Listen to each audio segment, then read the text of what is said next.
عباسی حکومت کے ابتدائی دور میں مدینہ منورہ میں ایک عالم دین نے طلاق مکرہ یعنی جبری طلاق کو غلط قرار دیا۔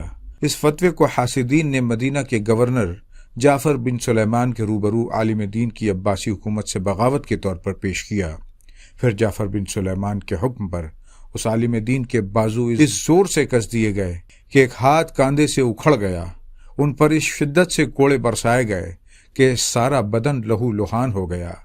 تذلیل کے مقصد سے انہیں اونٹنی پر بٹھایا گیا تو انہوں نے بلند آواز سے کہا کہ جو مجھ کو جانتا ہے سو جانتا ہے، اور جو نہیں جانتا وہ جان لے کہ میں مالک بن انس ہوں، اور اسی مسئلے کا اعلان کرتا ہوں جس سے مجھے جبراً روکا جا رہا ہے، وہ یہ ہے کہ طلاق مکرہ کوئی چیز نہیں۔ اونٹنی پر سوار لہو لہان بدن اور اکھڑے ہوئے بازوؤں والے اس جلیل القدر انسان کو آج دنیا امام مالک کے نام سے جانتی ہے۔